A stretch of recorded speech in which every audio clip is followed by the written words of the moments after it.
Қайырлы күн, құрметті көрермендер, құрметті оқушылар. Сіздердің назарларыңызға 8 желтоқсан күні тест-центр KZ немесе ұлттық тестілеу орталығының порталына шыққан сұрақтармен таныстыруға рұқсат етіңіз. 3 нұсқа жарияланған екен. Сол 3 нұсқаның бір-бірлеп әрқайсысын талдайтын боламыз. Ендеше сонымен бастайық. Бірінші нұсқа бізде мынандай. Бір дұрыс жауабы таңдалатын тапсырмалар. Сонымен 8-9 ғасырларда Франк мемлекетінде феодалдық поместье қалыптасып, тәуелді шаруаларға пайдалануға берілген жер атауы. Жалпы, енді мына жерде дұрыс жауабы бұл үлестік жер болады. Талдап кететін болсақ, домен деген ол жалпы корольдің өзінің жерін айтамыз, а феод деген жалпы ол сыйға берілген жерді айтады. Тұңғыш мына Карл Мартел деген өзінің айналасындағы адамдарға үлестіріп, содан феодалдық қарым-қатынас қалыптасты деп түсіндіретін едік. Бұл ескі базада болатын бұрын. А бұл лен деген бұл Осман империясында болған жер иелену түрі. Бұл бізде дұрыс жауап болып есептелмейді. Бізде дұрыс жауап сондай үлестік жер. Жалпы енді феодалдық поместье бұл феодалдың өзінікі, ал енді оның шаруаны қануға арналған жері үлестік жер деп аталды. Келесі екінші сұрақ: әскери іспен айналысатын феодалдардың Осман империясына қатыстысын анықтаңыз. Енді мына жерде жауап бізде сипахилер болады. Неге мыналар жатпайды? Рыцарь бұл Европада, виконттар бұл Европада, феодалдық сатыға кіретін тамаша білесіздер деп ойлаймын. Ал мына жерде самурайлар бұлар деген Жапониядағы әскери іспен айналысатын феодалдар. Қысқасы мына жерде жауап сипахилер. Келесі үшінші: 17-19 ғасырларда ақш-тың солтүстік батысында фермерлердің жыртылмаған жерлерде өз еркімен иеленуі бұл скваттерлік деп аталады. Бұл жаңа заман кітабында келеді, яғни 8-ші сынып таяқшаның ішінде 7 сыныптың материалы болып есептеледі. Үндістердің жерлерін сонымен қоныстанған, Еуропадан қоныстанған адамдар өз еркімен тартып алып, сол жерлерге қоныстанған болады.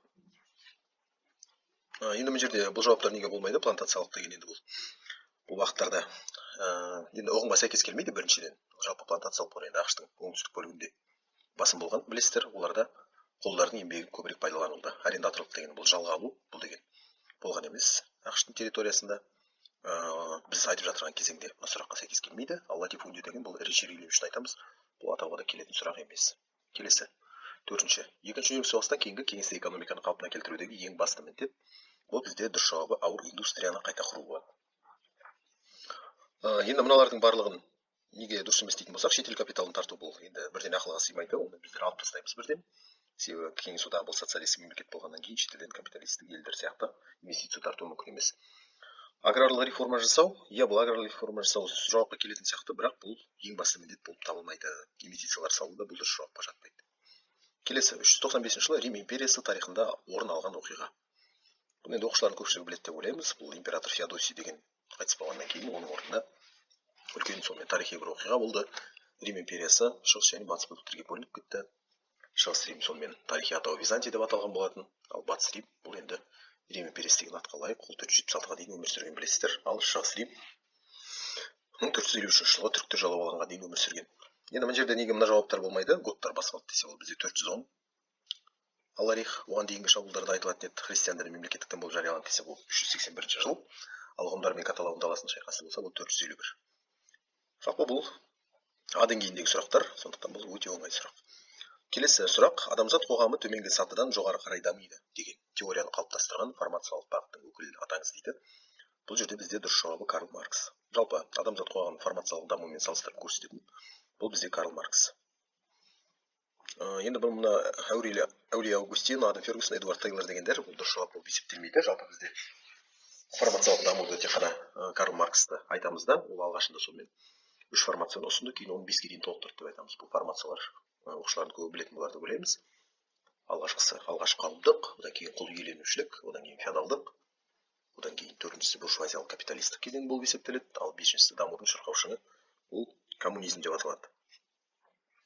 Келесі 7-ші сұрақ: бұл 1990 жылдары оңтүстік шығыс Еуропада тұтастығын сақтап қала алмаған ел.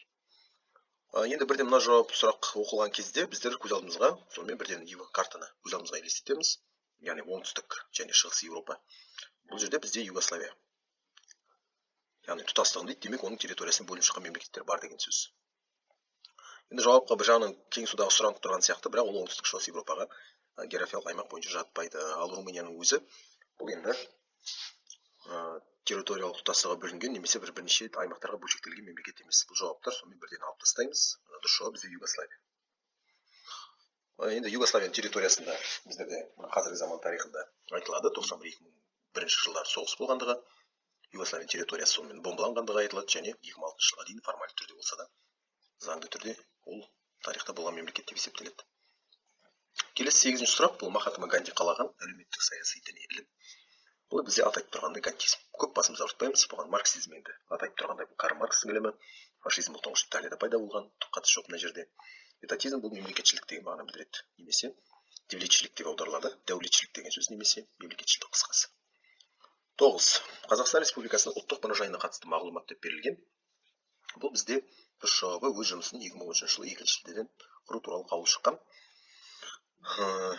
Жалпы бұл бізде мына мұражайлар деген тақырыпта беріледі. Мына жауаптар неге болып есептелмейді, енді оны түсінікті. Пикассоның енді жұмысы біздің ұлттық мұражай тұруы мүмкін емес. Бұл баса бұл метрополитен мұражайына берілген. Леонард Лаудер деген бұл атақты миллиардер. Эстер Лаудер деген парфюм саласында жалпы үлкен өнім шығаратын компания бар. Соның негізін қалаған кісі. Осы жақында ғана дүниеден өткен болу керек. Мұражайдың коллекциясында сақталған 20 мыңдай бірлік бар дейді. Бұл бізде дұрыс жауап болып есептелмейді. Тутанхамон қазынасы орналасқан. Тутанхамон қазынасы орналасқан, бұл Каир мұражайы болса керек. Дұрыс жауап бізде сонымен А жауабы болады екен. Келесі 10-ші сұрақ. БЗБ бірінші мыңжылдықта Үндістанда пайда болған дін. Бұл әрине енді буддизм. Жалпы біздер дін тақырыбын 10-шы сыныпта өтетін боламыз дүниежүзі тарихында. Неге иудаизм емес, бұл енді Үндістанда пайда болған жоқ, ислам енді. Түсінікті, бұл араб түбегінде арабтарда пайда болған дін. Соңғы жас дін болып есептеледі әлемдік дін. Христиандық бұл Үндістанда пайда болған жоқ. Бұл Иерусалим қазіргі Палестина территориясында пайда болған дін. Сондықтан мына жерде енді индуизм болса кішкене бала ойлануы мүмкін еді. Бірақ бұл жерде бізде индуизм деген жауап ретінде жоқ. Сондықтан буддизм болып белгілейміз. Негізін қалаған Сиддхартха Гаутама деген ханзада немесе патшазада деп келіп жүр қазіргі варианттарда. Осылай. Келесі 1884-85 жылдардағы соғыс нәтижесінде Франция Қытайдан тартып алған аумақ. Бұл әрине Вьетнам, Үнді Қытай түбегінде орналасқан мемлекет. Бұл жауаптар болып неге есептелмейді, себебі бұл жерлерді сонымен Пянху және Тайваньды тартып алған. Бұл 1894-1894-1895 жылдары Қытай мен Жапония соғысып, Жапония осы екі аралды Қытайдан тартып алған болады. Бұны бірден алып тастаймыз. Фуцзянды тартып алған ол Жапония, ол Қытайдың оңтүстігінде. Кешіріңіздер, мына жерде қателесіп жатырмыз. Сонымен не болады? Фуцзянды тартып жаталған, иә, бұл жалпы Жапония, бірақ ол Қытайдың оңтүстігінде орналасқан жоқ. Қытайдың оңтүстігін тартып алған бұл жерде бізде Франция. Қысқасы мына жерде жауап бізде Франция Қытайдан тартып алған жер Вьетнам болып есептеледі. Келесі 100 жылдық соғыс өтті. 100 жылдық соғыс деген енді тарихта белгілі, бұл 1337-1453 жылдар аралығында Англия мен Францияның арасында өткен.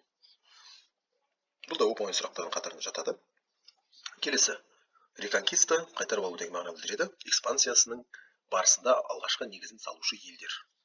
Бұл елдер бізде Пиреней түбегінде орналасқан екі ел, Испания мен Португалия. Реконкиста деген жалпы 1492-де аяқталған. Бұл испан халқының арабтардан тәуелсіздік алуы тарихы. Испанияның жалпы арабтардың қол астында болған уақыты 711-718 жылдардан бастап 1492 жылға дейін созылған. Аттай 7 ғасыр болуына испандықтар арабтарға бағынғандығын білесіздер. Келесі 14-ші сұрақ. Версаль келісімшарты бойынша Африка мен Азиядағы отарлық иеліктерінен айырылып, әскери әуе және теңіз флотын ұстауға тыйым салынған мемлекет. Бұл енді қарулануға бірден-бір тыйым салынған мемлекет, бұл Германия болып табылады. Сондықтан ойланбастан тіпті белгі салуға да болады. Енді мына жерде жалпы енді Ресей бұл жеңімпаздардың жағында болған мемлекет. Мына жерде бала шатысуы мүмкін. Австрия мен Түркия төртті одақтың жағында болды ғой. Неге осылар белгілемейміз деген сұрақ болуы мүмкін, бірақ оларға жаңағыдай үлкен олардың теңіз флоты тарихта болмады. Сондықтан бұл соғысты бастаған бірден-бір мемлекет ретінде Германияны белгілейміз. Және Германия Версаль келісімі бойынша өте қатты шектеулерге ұшыраған болатын. Келесі бізде 15-ші сұрақ. Бұл 1733 жылы тоқымашы әрі механик Джон Кейдің жаңалығы. Бұны бәріміз білетін жаңа заман тарихынан. Бұл ұшқыр шөлмек немесе задвижной челнок дейді, немесе механический челнок деп аударушы орысша. Соны ойлап тапқан. Ал енді мына жерде бұл жауаптар неге болып есептелмейді, себебі Дженни ошығын ойлап тапқан. Бізде ол Джеймс Харгрейвс 1765 жыл Иру фабрикасы тұңғыш ашылды. Бұл 1738 жыл болса керек. Адамның қатысуынсыз деп келеді тесттарда. Ал Хейс су дөңгелегі бұл 1767. Малташы Хейс деп келетін еді ескі базда. Жаңа базара бұл сұрақ бар. Сонымен Хейс су дөңгелегімен қозғалысқа түсетін тоқыма станогының автор ретінде айтылады. Келесі 16-шы сұрақ. 1991 жылы Югославиядан тәуелсіздігін алған ел. Бізде бір жерде жауап бұл Македония болады. Македония мемлекеті. Бұл оңтүстік, жалпы жаңа оңтүстік шығыс Европадағы бізде жаңа сұрақ болып еді. Тәуелсіздігін сақтай алмаған ел деген тұтастығын. Сол тақырыптың ішіне шығарып аламыз. 1991-де сонда Югославиядан тәуелсіздік алған елі бізде бұл Македония. Македония бұл Балқан түбегінің солтүстігінде орналасқан мемлекет. Келесі сонымен 17-ші сұрақ. Бұл ақш-тағы тәуелсіздік декларациясының жобасын жасаған. Бұл енді ақш-тың негізін қалаушылардың бірі Томас Джефферсон, ақш-тың 3-ші президенті. 1776 жылдың 4 шілдесінде жасалған бұл құжат. Енді мына жауаптар неге болып есептелмейді, бұл түсінікті. Енді Джордж Вашингтон бұл тұңғыш 1775 жылы ақш Филадельфия қаласындағы құрылтық 2-ші конгрессте бас қолбасшы болып сайланған кісі. Генерал, ал Шарль Монтескье және бұл Джон Локтар, бұлар философтар. Шарль Монтескье бұл француздық философ, Джон Лок бұл ағылшын философ екендігін барлығы білесіздер. Келесі 18-ші сұрақ. Бұл 20-шы ғасырда бұрындалған аса қуатты алғашқы әскери теңіз кемесін жасаған ел. Бұл бізде жауабы Англия. Дредноут деген бар. Жалпы бұл жаңа заман. Кешіріңіздер, қазіргі заман тарихының 9-шы сыныптың, жақыншы 8. Басам 1-ші бөлімінде айтылады.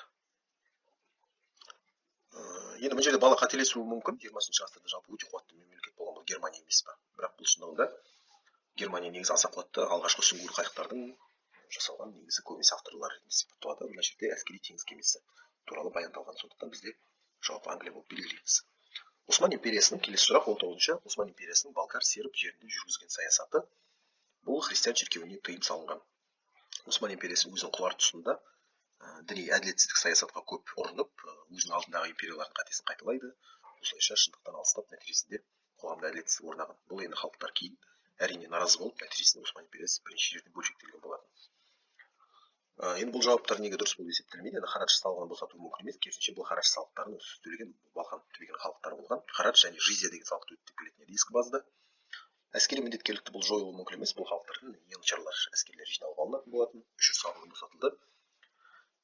Бұл енді үшір салығы деген бұл халықтарға салынған салық ретінде бейнеленбейді. Негізі базада бұл туралы ешқандай мәлімет жоқ. Үшір салығын төлейтін бұл қарапайым сол Осман империясының тұрғындары ретінде сипатталады. Ал енді Балқан түбегінде халықтардың төлегендері бұлар харадж және жизя деген салықты төлеген. Келесі 20-шы сұрақ. Бұл 20-шы ғасырдың 80-ші жылдарының соңында жүргізілген реформалардың нәтижесінде КСРО-да.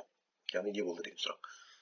Енді бізде бірден мына датаға назар аударамыз. 20-шы ғасырдың 80-ші жылдарының соңы, демек, бұл КСРО-ның ыдырарының алды деген сөз. Немесе бұл уақытта КСРО-ның басшысы президент деген лауазым енгізіледі. Сол үшін бұл Михаил Сергеевич Горбачев. Сондықтан біз жауапты мына жерде жоспарлы экономика жойылды деп белгілейміз. Неге? Себебі осыған дейінгі жоспарлы экономика өзінің ешқандай жемісін бермеуіне байланысты Горбачевтың жаңағыдай саясаты болды. Жоспарлы экономикадан бас тарту, нарықтық сонымен үлгілерді енгізу. Бұл енді ешқандай да КСРО-ны құтқара алмады. Керісінше КСРО құрдымға кеткен болатын. Енді мыналардың барлығын енді дұрыс жауап болып есептелмейді. Енді дәстүрлі аграрлы экономика пайда болды деген бірден бұл қоғамды артқа шегіндіріп жібергенмен бірден болады. Сондықтан бұл дұрыс жауап емес. Еңбек өнімділігі артты, бұл да дұрыс жауапқа жатпайды. Жалпы ішкі өнім бойынша әлемде 2-ші орынға шықты. Бұл барлығы қате жауаптар. Енді мына жерден бала қателесіп, мысалы, сіз жауабын мысалы белгілеп қоюы мүмкін. Бірақ енді сәл ойланып көрсе, өзінен-өзі табылатын сұрақтардың қатарын жатады. Енді келесі бізде мәнмәтіндік немесе жағдаяттық тапсырма деп берілген екен мына жерде. Бұл бізде тақырыбы Наполеон Бонапарт дәуіріндегі Францияның жаулаушылық соғыстары. Мына мәтіннің барлығы тұтастай жаңа заман кітабынан алынған болып есептеледі. Шындығында бізде жаңа заманнан енді алынуы мәнмәтіндік сұрақ алуы мүмкін емес. Сондықтан бұл бізде 10-11-ші сыныптардың оқулығынан алынған. Нақтырақ айтсақ, енді 11-ші сыныптың оқулығынан алынса керек деп. Сонымен бізде сұрақ мынандай: мәнмәтін бойынша Наполеондық империяның құлдырауының бастамасы болған. Енді бұл жерде мәтіннен дұрыс оқысақ, біздер көреміз, бұл француз әскерінің Ресейдегі жеңілісі. Бұл жерде айта кететін жайт, жалпы француздар Ресейдегі негізі жеңілген жоқ шындығында. Тарихи тұрғыдан алып қарасақ, керісінше Бородино шайқасында бұлар жеңіп, француз әскері тіпті Ресейдің астанасына дейін кірген. Бұл енді тарихта теріс шығару мүмкін емес. Бірақ орыс тарихшылары жаңағыдай өйтіп жазады мінекей. Бұл енді стратегиялық тұрғыда шегіну болды деген сияқты, шайқаста жеңілгенімізбен соғыста жеңілген жоқпыз деген сияқты осындай пікір айтуда. Сонымен дұрыс жауап бұл жерде француз әскерінің Ресейдегі жеңілісі. Кейін бұл 1812 жылы болған шайқас, Бородино шайқасы 7 қыркүйекте болған. Бұл соғыста сонымен француз әскерлері үлкен армиямен келсе де жетістікке жете алмаған болып есептеледі. Келесі 22-ші сұрақ. Мәнмәтін бойынша хронологиялық ретін анықтаңыз. Бұл жерде негізі толығырақ жазу керек еді. Сонымен Францияның территориясында революция болған кезде Еуропалық елдер Жалпы Наполеонның билікке келместен бұрын Францияның өзіне бірнеше мәрте сонымен одақ құрады. Сонымен ең бірінші одақтың құрылған жылы бұл 1792 жыл. 1792 жыл. Наполеонның билікке келген жылы біз білеміз, бұл 1799 жыл. Мына төңкеріс, Брюмер төңкерісі кезінде билікке келеді. Ресейге қарсы жолық бұл бізде 1812 жыл. Сонда бізде бұл дұрыс жауап болып есептелетін, өзімен өзі тұр. Мынау реттілігі сақталып тұр, кәдімгідей 1, 2, 3 жауап табамыз. Бұл бізде В жауабы. 1792, 1799 және 1812. Тіпті мына жерде оқушының өзі қателесуі де мүмкін болған жағдайдың өзіне қателесу мүмкін емес. Себебі неге десеңіз, 1799-да билікке келді демей, оқушы 1804 жылы император атағын алды деген күннің өзінде де бұл жерде белгілесе дәл осылай бұл қате болып табылмайды. Келесі 23-ші сұрақ 1812 жылы Наполеон мен орыс әскері арасында өткен шайқас. Бұл бізде жаңағыда айтып кеттім, Бородино шайқасы. Дәл осы тақырыпта Михаил Лермонтовтың Бородино деген өлеңі бар екендігі айтылады базада, және Ресей үшін бұл соғыс отан соғысы. Бұрын ескі базда Қазақстан тарихында 12-ші жыл соғысты кәдімгі бөлек тақырып ретінде берілетін еді. Нарынбай Жантүркіұлы, Яков Беляков деген сияқтылар. Бұл қазір баздан алып тастаған, әрине тек дүниежүзі тарихында ғана қалған тақырып. Келесі 24-ші сұрақ. Бұл бізде Наполеон Бонапарт тұсындағы оқиғалардың хронологиялық ретін анықтау. Сонымен енді мына жерде қастарында екеуінің жылдары тұр, бұған бірден назар аудармаймыз. Келесі екіншісін қарай қоямыз. 3-4 мысалда тапсырмалар. Ағылшындарға қарсы Трафальгар шайқасы. Бұл 1805 жылдың қазан айында болған шайқас. Теңіз шайқасы. Адмирал Нельсон Францияның әскерін жеңген болатын. Француз әскерін Ресейге басып кіру бұл жаңағы айтып кеткен 1812 жыл. Сонымен біздер бірінші империя құрылған бұл бірінші қоямыз. Трафальгар шайқасын екінші қоямыз. Рейн одағы үшінші тұру керек. Ал француз әскерінің Ресейге басып кіру бұл соңында тұру керек. Бізге сонымен 1, 3, 2, 4 деген жауап керек. 1, 3, 2, 4 мінекей таптық. Осыны белгілейміз. Мына жерде енді қателік жіберген, бұл негізі рим цифрларымен салу керек еді. Себебі неге десең, мына жерде реттілікті үнді немесе араб цифрларымен беріп, мына жерде рим цифрларымен берген. Бұл да енді бір сіздерді шатыстыру үшін жасалған бір қадам болса керек деп ойлаймыз. Сонымен бірінші, үшінші және екінші, төртінші жауаптар. Келесі, дұрыс дәйектер немесе дәйекті анықтау керек мына жерде. Бізде сұрақ. Бұл 25-ші сұрақ екен. Сонымен бірінші сұрақ бұл 1805 жылы Трафальгар мүйісіне ағылшын әскерін талқандады. 1807-те Тильзит деген бітім жасалды. 1805 жылы 7-ші одақ пен Наполеон арасында соғыс шайқас Бородино және Наполеонға қарсы құрылған коалицияда маңызды рөлдерді Англия, Ресей, Австрия, Пруссия атқарды. Сонымен мына жерде бізде енді бұл қате жауап болып есептеледі, себебі Наполеон деген бұл Трафальгар мүйісіне ағылшын әскерін талқандады. Бұл жауап керісінше бізде негізі дұрыс жауап. Себебі Наполеон әскері талқандалған керісінше. Бізде сонымен 1807 жылы Тильзит бітімі жасалғандағы дұрыс және төртінші жауап дұрыс. Ресей, Англия, Австрия, Пруссия Наполеонға қарсы одақтасқан болатын. Сол жерде мына жерде бізде жауап екінші және төртінші. Бұл сіз жауап бізде. Келесі 26-ші сұрақ. Орта ғасырлық Еуропа елдерінде сұранысқа ие болған шығыс тауарлары. Бұл енді бізде кілемдер болып есептеледі. Сосын қымбат маталар және әртүрлі дәмдеуіштер. Мына жерде енді балалар қателесіп, қыш құмыра дегенді салып жатқанын естіп жатамыз. Бұл сұрақ жалпы былтырғы деп айтамыз. Жалпы жазғы осы биылғы ОБТ-да 2020-22-де келген болатын. Кейбір балалар қыш құмыра деген салып жүрген. Бұл енді мен дәуірінде үлкен жаңағыдай жасалған құмыралар болды деген сияқты уәж келтіреді. Шындығында кітаптағы біздер дәл солай тұр. Сондықтан қымбат мата, кілемдер және әртүрлі дәмдеуіштер деп белгілейміз. Келесі. Сонымен 27-ші сұрақ Еуропадағы орта ғасырлық шаруалардың міндеткерлігі. Бұл енді өте оңай сұрақтардың қатарында болып есептеледі. Оның екі түрі бар жалпы. Барщина және оброк. Барщина деген бұл еңбекпен өтеу, оброк бұл салықтай төлеу туралы айтады. Мына жерде енді үшінші жауап болуы мүмкін еді, егер бұл қоғамдық жұмыстар деген болса. Бұл жауап мына жерде жоқ екендігін көріп отырмыз. Мысалы мына сұрақтардың барлығы, қалған жауаптардың барлығы бұл мұсылман мемлекеттеріндегі түрлер. Мысалы енді қалан деген бұл сонымен отырықшылардың төлейтін салығы, немесе мына әскерді азық-түлікпен қамтамасыз етуге төленетін салық. Ұмытпасам, зекет деген бұл мал салығы, шариғат талаптарына сай төленетін. Иқта деген бұл енді мұсылман мемлекеттеріндегі сыйға берілген жер үлесі, ал сойырғал деген бұл да сыйға берілген жер үлесі. Сонымен мына жерде бізде жауап В және С жауаптары бар, шені және абрук. Келесі 28-ші сұрақ бұл 17-ші ғасырда Англияда король құзыретін заң, қаржы, әскери және сот салаларында шектеген орган деп береді. Бұл енді өте оңай сұрақтардың қатарында біздер парламент екендігін білеміз. Яғни король құзыретін шектеген деп айтатын болсақ, бірден парламент бізге еске түседі. Енді неге бұл қалған жауаптар деп бұл есептелмейді десеңіз, президент деген бұл лауазым Англияда ешқашанда болған жоқ. 17-ші ғасыр кезеңге назар аударасыздар. Конвент деген бұл Францияда болған, үкімет деген жалпы Англияда болғандығы емес, сенат. Бұл атаудан сәйкес келмейді, кодекстан сәйкес келмейді. Бұл аталған жауаптардың барлығын бірден шығарып тастауға беруге болады. Жауап тек қана бізде парламент болады. Бұл енді жаңа заманның басында айтылатын сұрақ. Сонымен 29-шы сұрақ келесі: Англияда тоқыма өнеркәсібінде станоктарды ойлап тапқан өнертапқыш немесе өнертапқыштар. Бұл сұрақтың жауабын жалпы біздер 8-ші сыныптың соңындағы өнертабыс жаңалықтарында кездестіреміз. Бұл бізде Кроптон, Харгривс және Аркрайт дұрыс жауап. Жалпы бізде осыған дейін жаңа заман тарихының басында Харгривс пен Аркрайтты балалар біледі, ал бұл Кроптон тек 8-ші сыныптың немесе 7-ші сынып жаңа заман тарихының соңында ғана бірінші рет аталады Кроптон. Келесі 30-шы сұрақ: 1941 жылы тамызда Франклин Рузвельт пен Ұлыбританияның премьер-министрі Уинстон Черчилльдің кездесуінің нәтижесінде, яғни не құрылды деген сөз ғой.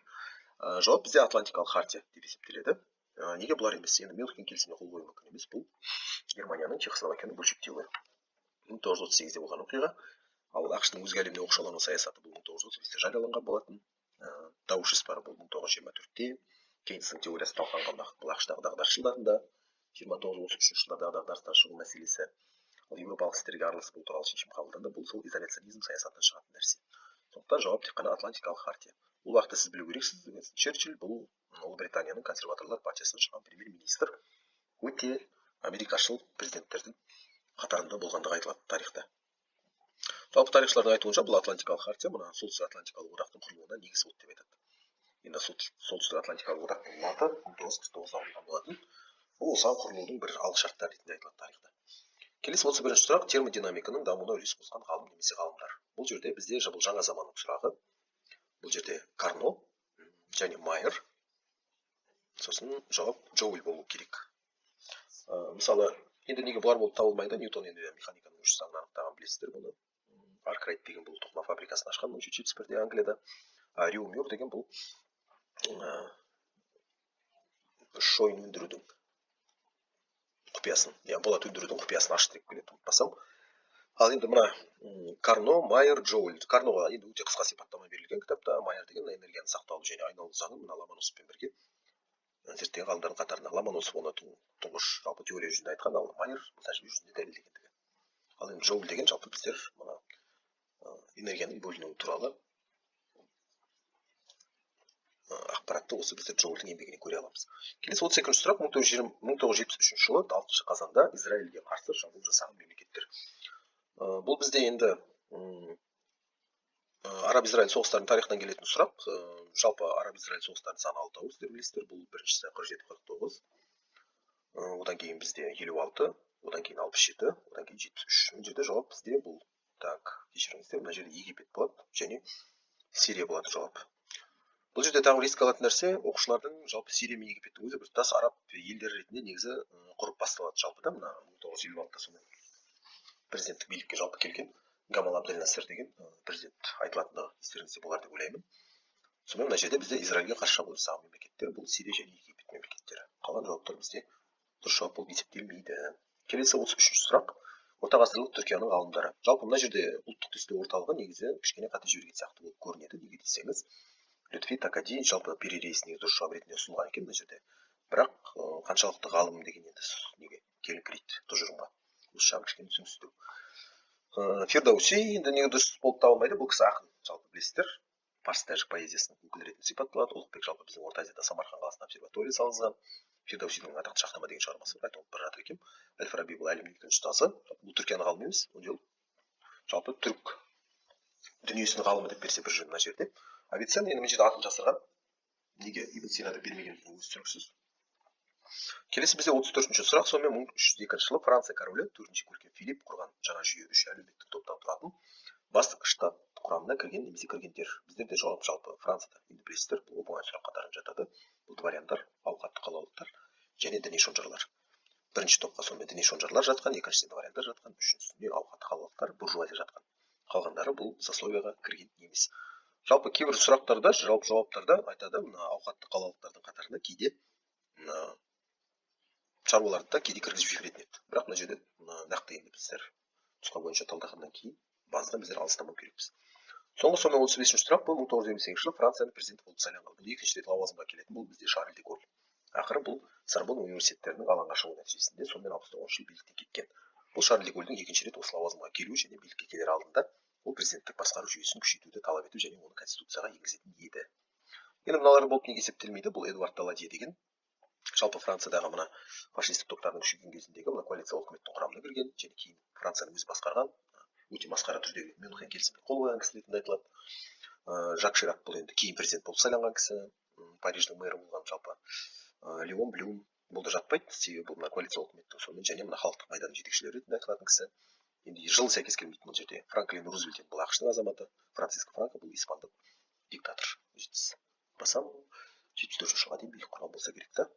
36-39 жылдардағы Испаниядағы азамат соғысы кезінде билікке келген болатын. Жалпы бұл біздегі сонымен ұлттық тестілеу орталығы ұсынған нұсқалардың бірі. Сонымен біздер қазір тестімізді аяқтап көреміз. Біздің жауабымыз сонымен қаншалықты дұрыс болды екен. Тестілеуді аяқтау 2-2-ге қосамыз. 4 аяқтау, жауапты күтеміз. Мінекей өздеріңіз көріп отырғандағыдай ешқандай бізде қате жоқ. Барлығы да дұрыс. 45 балл. Назар қойып тыңдағандарыңызға көп рахмет. Егер сұрақтарыңыз болса, төмендегі комментарийға жазуды өтінемін. Сау саламатта болыңыздар.